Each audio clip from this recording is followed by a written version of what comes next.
অসম ৰাজ্যিক কৃষি বিপণন পৰিষদৰ দ্বাৰা অনুমোদিত বজাৰ দৰ এনেধৰণৰ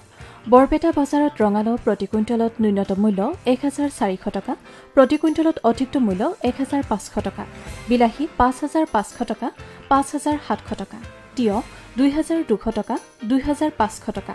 কেঁচা জলকীয়া 7,500 টকা, 8,000 টকা। কাৰ্বি আংলং বজাৰত বেঙেনা প্ৰতি কুইণ্টলত ন্যূনতম মূল্য 4,000 টকা, প্ৰতি কুইণ্টলত অধিকতম মূল্য 4,500 টকা, ভেন্দি 3,000 টকা, 3,500 টকা, বন্ধাকবি 2,000 টকা, 2,500 টকা, আদা 12,000 টকা, 14,000 টকা। শিৱসাগৰ বজাৰত পটল প্ৰতি কুইণ্টলত ন্যূনতম মূল্য 3,000 টকা, অধিকতম মূল্য 3,300 টকা, ভেন্দি 3,500 টকা, 3,800 টকা, স্কোৱাছ 2,500 টকা, 2,800 টকা, গাজৰ 5,000 টকা, 5,600 টকা। গোৱালপাৰা বজাৰত লেচেৰা প্ৰতি কুইণ্টলত নিম্নতম মূল্য 4,000 টকা, প্ৰতি কুইণ্টলত অধিকতম মূল্য 4,200 টকা, পটল 2,500 টকা, 2,800 টকা, পিঁয়াজ 3,200 টকা, 3,500 টকা, কেঁচা জলকীয়া 8,000 টকা, 8,500 টকা। কেন্দ্ৰীয় বতৰ বিজ্ঞান প্ৰতিষ্ঠানৰ পৰা পোৱা বতৰৰ আগলি বতৰা অনুযায়ী গুৱাহাটী আৰু ইয়াৰ উপকণ্ঠ অঞ্চলৰ বতৰ ঘাইকৈ ডাৱৰীয়া হৈ থাকিব। ঠায়ে ঠায়ে পাতলীয়া বৰষুণ হোৱাৰ সম্ভাৱনা আছে। বতাহ প্ৰতি ঘণ্টাত 8 কিলোমিটাৰ বেগেৰে বলিব। আপেক্ষিক আৰ্দ্ৰতা 80% ভিতৰত থাকিব।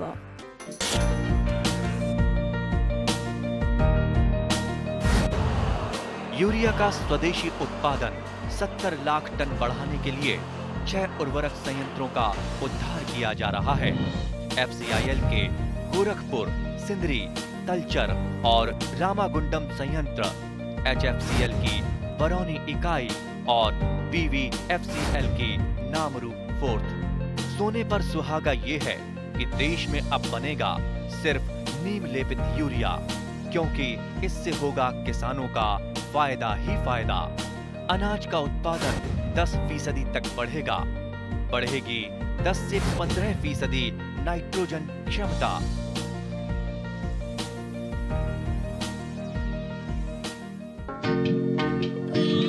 বৰ্তমান চাৰিওফালে প্ৰকৃতিৰ ধ্বংসলীলাৰ বাতৰি সদায় আমি পাই আহিছো। মানৱ সৃষ্ট বহুতো ভুলৰ বাবে গোলকীয় উষ্ণতা বৃদ্ধি আৰু জলবায়ু পৰিৱৰ্তন হোৱাৰ কথা সকলোৱে স্বীকাৰ কৰিছে। গোলকীয় উষ্ণতা বৃদ্ধিৰ বাবে আৰু বৰ্ষা নিৰ্ভৰশীল কৃষি পথাৰত বৰষুণৰ পানীৰ নিশ্চয়তা নোহোৱাৰ ফলত শস্যৰ উৎপাদন হ্ৰাস হ'ব পাৰে। কেতিয়াবা আকৌ অস্বাভাৱিক বৰষুণ আৰু কেতিয়াবা দীঘলীয়া খৰাং বতৰে খেতিয়কক বিপদত পেলায়। পোকবোৰৰ উপদ্ৰৱ বাঢ়ে। জলবায়ুৰ পৰিৱৰ্তনৰ মূল কাৰক হৈছে গ্ৰীণ হাউচ ইফেক্ট। শক্তি উৎপাদনৰ বাবে জীৱাশ্মবোৰ ব্যৱহাৰ কৰাৰ ফলত কাৰ্বন ডাই অক্সাইড, নাইট্ৰজেন অক্সাইড, মিথেন আদি ক্ষতিকাৰক গেছ বায়ুমণ্ডলত প্ৰৱেশ কৰি বায়ুমণ্ডলৰ উষ্ণতা বৃদ্ধি কৰিছে। এইখিনিতে আমি জলবায়ুৰ পৰিৱৰ্তনে অসমত তাপমান আৰু বৰষুণৰ মাত্ৰাৰ পৰিমাণ 1901 চনৰ পৰা বৰ্তমানলৈ কেনে ৰূপ লৈছে তাৰ এক আভাস লওঁ। এই সম্পৰ্কে অনুসন্ধানমূলক তথ্য প্ৰদৰ্শন কৰি অসম কৃষি বিশ্ববিদ্যালয় যোৰহাটৰ কৃষি বতৰ বিজ্ঞান বিভাগৰ মুৰব্বী অধ্যাপক ডক্টৰ ৰাজীৱ লোচন ডেকাই অসমৰ জলবায়ু অৱস্থাৰ কথা এনেদৰে ব্যক্ত কৰে। অসমত আমি খুব ভাল বৰষুণ পাওঁ এপ্ৰিল মাহৰ পৰা অক্টোবৰ মাহৰ মাজভাগলৈকে। টেম্পাৰেচাৰ বহুত বেছি আমাৰ নহয়। আমাৰ আটাইতকৈ গৰম মাহটো হৈছে আগষ্ট মাহ আৰু ঠাণ্ডা মাহটো হৈছে আপোনাৰ জানুৱাৰী মাহ। এইটো হৈছে অসমৰ গড় জলবায়ু। কিন্তু আমি যদি চাওঁ যে ঋতু সাপেক্ষে ইয়াৰ বিতৰণটো কেনেকুৱা, তেতিয়াহ'লে আমি দেখিম যে মনচুন জুন মাহৰ পৰা ছেপ্টেম্বৰ মাহলৈকে আমি 1524 মিলিমিটাৰ বৰষুণ পাওঁ, যিটো নেকি গোটেই বছৰটোৰ 65% ই নিৰ্ণয় কৰে। এতিয়া এইটো দেখিছে আপুনি মনচুন ছিজন আৰু এইটো হৈছে প্ৰি মনচুন ছিজন। তাৰমানে বাৰিষা অহাৰ আগতো আমি যথেষ্ট বৰষুণ পাওঁ, যাৰ কাৰণে আগতে আমাৰ অসমত আহুধান কৰিছিলে। গতিকে এইখিনি হৈছে আমাৰ জলবায়ু আৰু জলবায়ু সম্পদ আমাৰ অসমৰ। এতিয়া সেইটো হৈছে আপোনাৰ গড় অৱস্থা। আমি যদি চাওঁ তেতিয়াহ'লে দেখিম যে অসমৰ এইকেইটা জেগা, এইটো লখিমপুৰৰ এটা অংশ বা এইটো ভূটান হিমালয়ৰ এইটো এটা অংশ আৰু এইটো হৈছে আপোনাৰ বৰাক ভেলী, এইকেইটা অঞ্চলত যথেষ্ট পৰিমাণে বৰষুণ হয়। আৰু এই অঞ্চল লংকা, হোজাই এই অঞ্চলটোত বৰষুণৰ পৰিমাণটো কিছু পৰিমাণে কম। ঠিক তেনেকৈ এইটো হৈছে বিভিন্ন ঋতুত হোৱা বৰষুণৰ পৰিমাণ এতিয়া এইটো যদি চাই শীতকালত বৰষুণ আমাৰ আটাইতকৈ কম হয় এই অঞ্চলটোত হালধীয়া যে দেখিছে আৰু এইখিনি অঞ্চলত আটাইতকৈ বেছি বৰষুণ হয় প্ৰায় 69 মিলিমিটাৰ যিটো নেকি আমাৰ চাহ খেতিৰ কাৰণে বহুখিনি উপকাৰী এতিয়া তাপমাত্ৰা আৰু বৰষুণৰ ওপৰত নিৰ্ভৰ কৰি আমি এটা ক্যালকুলেশন কৰিছিলোঁ যে অসমত আসলতে কিমান দিন আমি খেতি কৰিব পাৰো যে বৰষুণৰ পানীৰ ওপৰত নিৰ্ভৰ কৰি তেতিয়াহ'লে আমি দেখা পাম যে আমাৰ এই অঞ্চলকেইটাত আমি গোটেই 300 দিনতকৈ বেছি দিন আমি কৃষিকাল আমাৰ হয় আৰু এই অঞ্চলৰ আমাৰ 240 দিন তাৰমানে জেগা ভেদে আমাৰ কি হ'ব তাৰমানে যে আমাৰ যেটো ক্ৰপৰ ডিউৰেশ্যনটো বেলেগ বেলেগ হ'ব যদিহে আমি ইৰিগেশ্যনৰ কথাটো ইয়াত নানো ওকে আৰু আপুনি জলবায়ু পৰিৱৰ্তনৰ কথা সুধিছে এটো হৈছে আমাৰ টেম্পাৰেচাৰ যোৱা 40 বছৰৰ আমাৰ যেটো উষ্ণতা এই উষ্ণতা দেখা গৈছে যে এই ৰঙা লাইনটো দেখাইছে আমাৰ কেনে ধৰণে আগবাঢ়িছে আমি দেখিম যে 90 শেষৰ পৰা 2000 চন মানৰ পৰা আমাৰ টেম্পাৰেচাৰটো নৰ্মেলকৈ আমাৰ বহুত বেছি বাঢ়ি গৈছে গতিকে এইটো বাঢ়ি যদি গৈছে কেতিয়া গৈছে আমি চাব পাৰিম যে আমাৰ মেক্সিমাম টেম্পাৰেচাৰ 99 চনৰ আগতে আছিল 28.6 আৰু 99 চনৰ পাছত আপোনাৰ 29 মিলিমিটাৰ ঠিক তেনেকৈ 2010 চনতো আমি দেখিছো যে 29 ৰ পৰা 29.6 হৈছে এনেকা গৈছে মানে আমাৰ শিফট আছে আৰু এটা উল্লেখযোগ্য ঘটনা হ'ল যে 1999 চনত আগত আছিল টেম্পাৰেচাৰ 19 ডিগ্ৰী তাৰ পাছত 19.6 ডিগ্ৰী মানে 0.6 ডিগ্ৰী বাঢ়িলে কিন্তু 2013 ৰ পৰা 19.6 ৰ পৰা গৈ 19.1 হ'ল তাৰমানে ৰিসেন্টলি আমাৰ যেটো সৰ্বনিম্ন উষ্ণতা হেতু অলপ হ্ৰাস হোৱা পৰিলক্ষিত হৈছে ঠিক তেনেকৈ ৰেইনফলৰ ক্ষেত্ৰত যদি চাই বিভিন্ন ঋতুত বৰ্ষাকালীনে হওক সাংঘাতিক পৰিৱৰ্তন আপুনি দেখা নাপায় বছৰটোত বৰষুণ অলপমান কমিছে যদি কমিছে কেতিয়া কমিছে 1993 চনৰ পৰা এটো হৈছে আপোনাৰ 1901 চনৰ পৰা 2018 লৈকে আমি এটা এনালাইসিস কৰিছিলো তাত দেখিছো 1993 চনলৈকে প্ৰায় একেই আছিল কিন্তু 1993 চনৰ আগৰ মিনটো আছিল 2325 তাৰ পিছত আপোনাৰ প্ৰায় 200 মিলিমিটাৰ বৰষুণ আমাৰ অসমত কমকৈ হোৱা হ'ল এতিয়া সিজনেল যদি চাও আমি আমাৰ শীতকালত 2010 চনৰ পৰা আমাৰ বৰষুণ হয় উইন্টাৰ সিজনত 69 মিলিমিটাৰ হৈছে কে 29 মিলিমিটাৰ গতিকে এটো এটা আপোনাৰ উদ্বেগৰ কাৰণ আৰু এটো যদি চাই আপোনাৰ 1901 চনৰ পৰা যদি 2018 লৈকে আমি উলিয়াইছো যে এই যেটো ডিক্ৰিজিং ট্ৰেন্ড অফ ৰেইনফল তাৰ মানে মনসুন আপোনাৰ শীতকালত হোৱা বৰষুণৰ পৰিমাণ বা ৰবি শস্য কৰাৰ সময়ত যেটো বৰষুণ হয় সেই বৰষুণৰ পৰিমাণটো সিগনিফিকেন্টলি হ্ৰাস পাব ধৰিছে আমাৰ বৰ্তমানে পৰিলক্ষিত জলবায়ুৰ লগত মোকাবিলা কৰিবলৈ ভাৰত বতৰ বিজ্ঞান প্ৰতিষ্ঠানৰ গ্ৰামীণ কৃষি মৌসুম সেৱা আঁচনি ভাৰত চৰকাৰৰ দ্বাৰা 30টা কেন্দ্ৰত পৰিচালিত হৈ থকা কথা ডক্টৰ ৰাজীৱ লোচন ডেকাই উল্লেখ কৰি কি কৈছে শুনুছুনা হওক বৰষুণৰ হওক বা টেম্পাৰেচাৰে হওক এইবিলাক ক্ষেত্ৰত মোকাবিলা কৰিবৰ কাৰণে আমাৰ যেটো আনসাৰ্টেনিটি বাঢ়ি যোৱাৰ কাৰণে ভাৰত বতৰ বিজ্ঞান প্ৰতিষ্ঠান আমাৰ তেওঁলোকে এখন আঁচনি তৈয়াৰ কৰিছে আঁচনিখন হৈছে আমাৰ গ্ৰামীণ কৃষি মৌসুম সেৱা আঁচনি এই গ্ৰামীণ কৃষি মৌসুম সেৱা আঁচনি ভাৰতবৰ্ষৰ 130টা চেণ্টাৰত চলি আছে অসমত 6টা জায়গাত চলি আছে ইয়াত কি হয় ইয়াত আপোনাৰ যোৱা সপ্তাহৰ বতৰটো চাও আমি আৰু ভাৰত বতৰ বিজ্ঞান প্ৰতিষ্ঠানে আহিব লগা 5 দিনৰ বতৰৰ তেওঁলোকে আগলি বতৰাই দিয়ে গতিকে এইখিনি আমি চাই মিলি কিছুমান আমি কৃষি পৰামৰ্শাৱলী কৃষকৰ বাবে যুগুতাই উলিয়াও প্ৰতি শুকুৰবাৰে আৰু মঙ্গলবাৰে আৰু এই বুলেটিন বিলাক যাক আমি এগ্ৰো এডভাইজৰী বুলেটিন বুলি কওঁ আৰু এই বুলেটিন বিলাক আমি কৃষকৰ মাজৰে বিভিন্ন মাধ্যমৰ সহায়ত আমি লৈ যাওঁ এইবিলাক দেখিছে এইখন যোৰহাটৰ বুলেটিন আমি যোৱাকালি বনাইছো এইখন আপোনাৰ ধুবুৰী ইয়াত কি কৰিব লাগিব আগন্তুক বতৰৰ ওপৰত নিৰ্ভৰ কৰি যে দৰব প্ৰয়োগ কৰিব লাগিব নে নাই সাৰ প্ৰয়োগ কৰিব লাগিব নে নাই বা কেতিয়া সয়িং কৰিব লাগিব এই কথাবিলাক সব উল্লেখ কৰা থাকে মানে সপ্তাহত দুখনকৈ এনেকুৱা ধৰণৰ বুলেটিন আমি প্ৰস্তুত কৰো এই বুলেটিন বিলাক প্ৰস্তুত কৰোতে আমি কিছুমান টেকনলজিৰ সহায় লৈছো এটো এটা গাণিতিক মডেল অৰিজিনালি এই মডেলটো লণ্ডনৰ হৈছিল অসমতো আমি এটো কৰিছো আপোনালোকে জানে যে আলু খেতিত এটা যেটো আপোনাৰ লেড ব্লাইট এটা মাৰাত্মক ৰোগ কিন্তু লেড ব্লাইট আমাৰ কৃষকে আমি কৈছো যে আমাৰ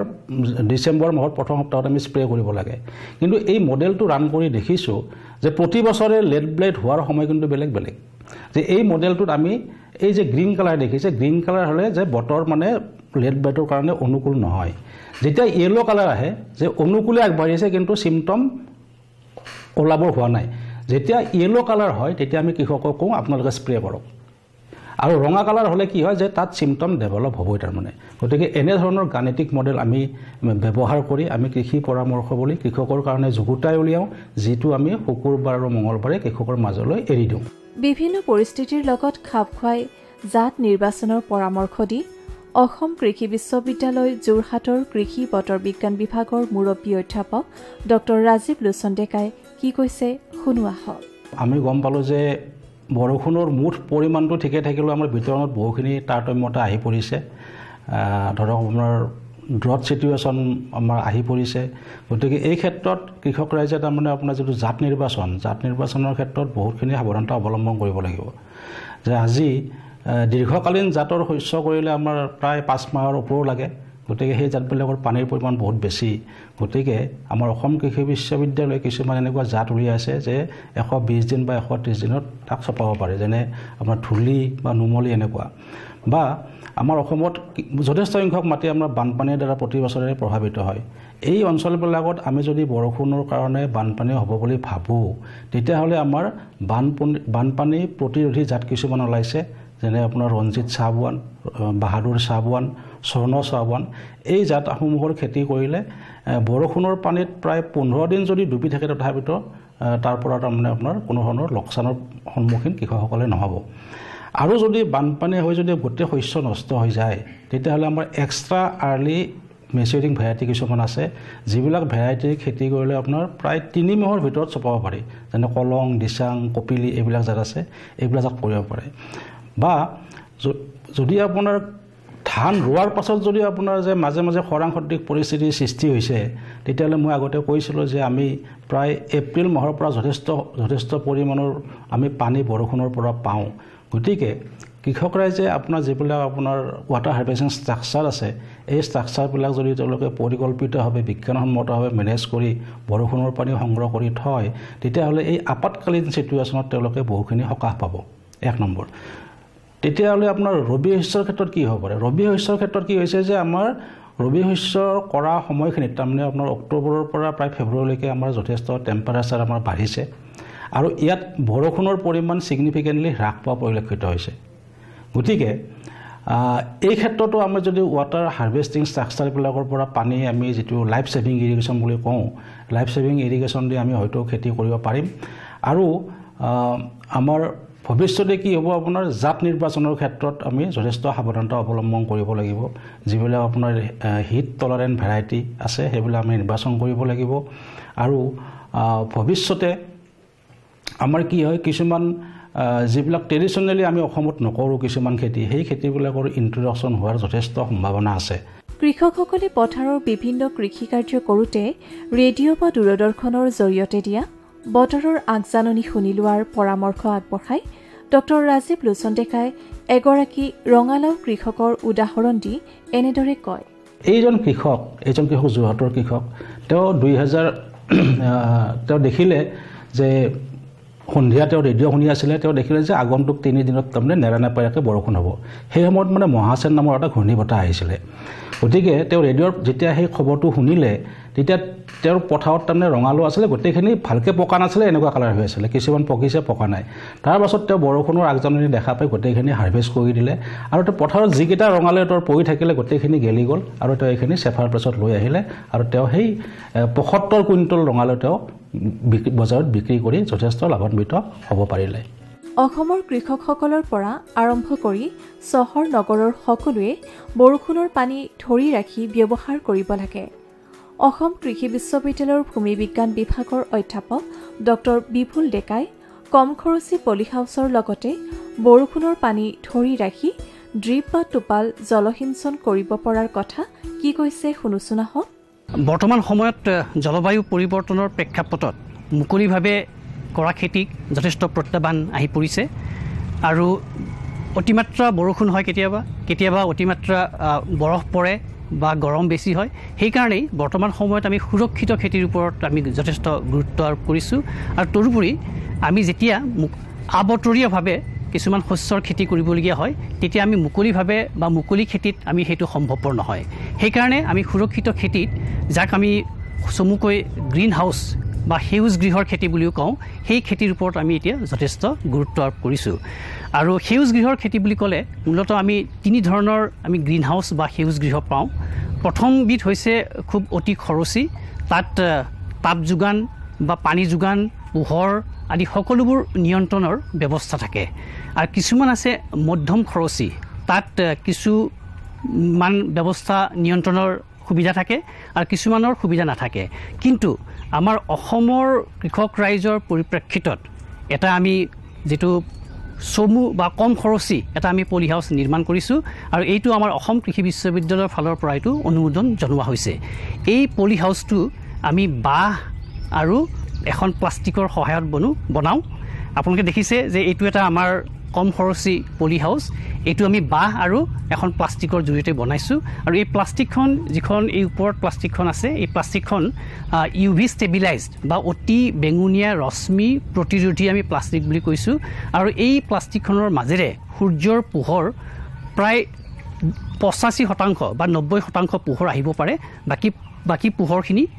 এই প্লাষ্টিকখনৰ মাজেৰে আহিব নোৱাৰে আৰু অতি বেঙুনীয়া ৰশ্মি প্ৰতিৰোধী হোৱা হেতুকে এই প্লাষ্টিকখন সহজতে নষ্ট হৈ নাযায় এই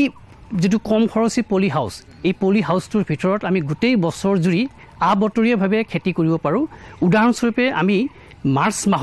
মাৰ্চ মাহৰ পৰা আমি জুন জুলাই মাহৰ সময়ছোৱাত আমি তাত বিলাহীৰ খেতি কৰোঁ আপোনালোকে দেখিছে যে এতিয়া আমাৰ এপ্ৰিল মাহ আৰম্ভ হৈছে আৰু ইতিমধ্যে আমি ইয়াত বিলাহী ৰোপণ কৰিছোঁ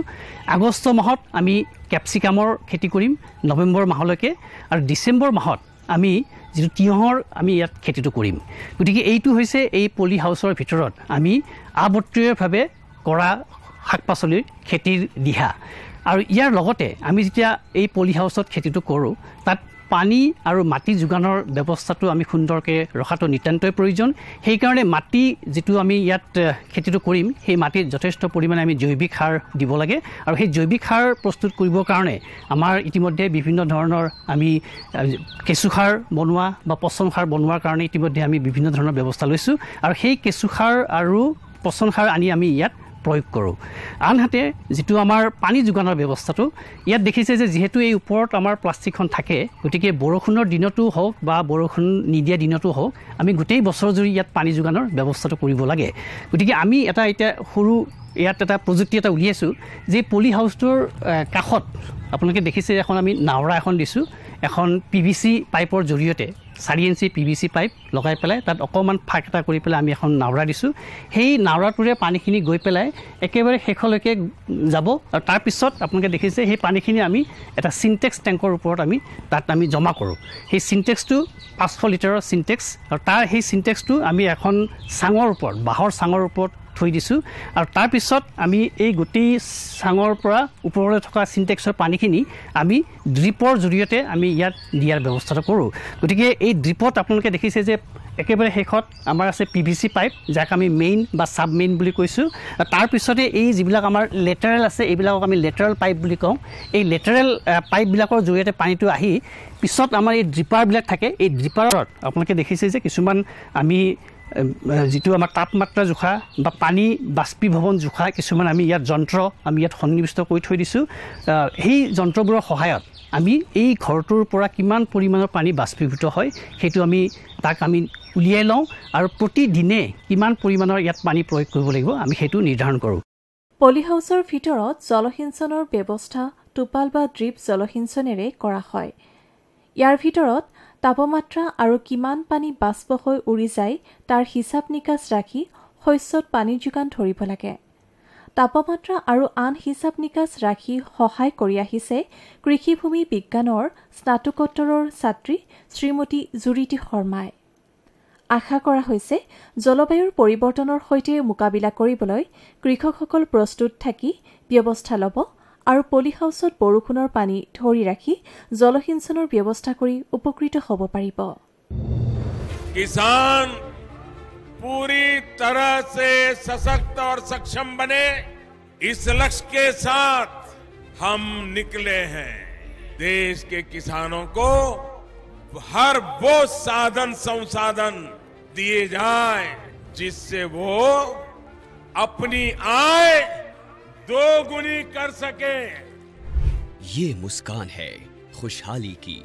देश के मान की ये मुस्कान है किसानों की, और इस मुस्कान की वजह है प्रधानमंत्री किसान सम्मान निधि योजना, जो अन्नदाताओं की आशाओं की जमीन को पिछले 5 वर्षों से इस तरह सींच रही है कि उनके जीवन में खुशी और आत्मविश्वास की फसल लहलहा रही है। माननीय प्रधानमंत्री जी की दूरगामी सोच का नतीजा है प्रधानमंत्री किसान सम्मान निधि योजना। लगातार तीसरी बार चुनी गई सरकार का पहला निर्णय किसानों के बारे में है। माननीय प्रधानमंत्री द्वारा पीएम किसान योजना की 17वीं किस्त की फाइल पर किया गया हस्ताक्षर मेहनतकश अन्नदाताओं के प्रति सरकार की प्रतिबद्धता को दर्शाता है। विश्व की सबसे बड़ी डायरेक्ट बेनिफिट ट्रांसफर योजनाओं में से एक प्रधानमंत्री किसान सम्मान निधि योजना में एक पारदर्शी प्रक्रिया के तहत सभी किसान परिवारों को 2000 रुपए की 3 समान किस्तों के माध्यम से कुल 6000 रुपए दिए जाते हैं। अब तक 16 किस्तों द्वारा 11 करोड़ से अधिक पीएम किसान लाभार्थियों को 3.04 लाख करोड़ रुपए से अधिक की धनराशि डायरेक्टली उनके अकाउंट में ट्रांसफर की जा चुकी है। प्रधानमंत्री किसान सम्मान निधि के तहत सालाना 6000 की किस्तें मिलती हैं। यह हमारे लिए एक वरदान साबित हुई। प्रधानमंत्री किसान योजना पंजीकृत होला परे ता परठारु आज पर्यंत 32,000 टंका पाइछि। इस योजना से किसानों के साथ समग्र कृषि का जीर्णोद्धार हुआ है। देश के माननीय प्रधानमंत्री श्री नरेंद्र मोदी जी के विजन के तहत इस योजना को किसान केंद्रित डिजिटल बुनियादी ढांचा में तब्दील किया गया है, जिसमें बिना किसी बिचौलिए के किसानों को सीधे किस्तों का भुगतान किया जाता है। केंद्र सरकार के संकल्प को डिजिटल इंडिया से जोड़ते हुए ये योजना मोबाइल ऐप, ई-KYC प्रक्रिया, मोबाइल ऐप से फेस ऑथेंटिकेशन और नो योर स्टेटस मॉड्यूल की सुविधा प्रदान करती है, जिससे किसान इस योजना से जुड़ी कोई भी जानकारी सीधे प्राप्त कर सकते हैं। किसानों के जीवन को और आसान बनाने के लिए AI चैटबॉट किसान ई-मित्र बेहतर कल का एक नया आगाज है। किसान ई-मित्र AI चैटबॉट एक सच्चे दोस्त की भूमिका निभाते हुए योजना से जुड़ी सारी जानकारी चयनित भाषा में मुहैया कराता है। पीएम किसान की 17वीं किस्त के रूप में आज माननीय प्रधानमंत्री द्वारा 9.26 करोड़ से अधिक पात्र किसानों को 20,000 करोड़ रुपए की धनराशि सीधे उनके बैंक खातों में ट्रांसफर की जा चुकी है। केंद्र सरकार की एक और अहम पहल है कृषि सखी,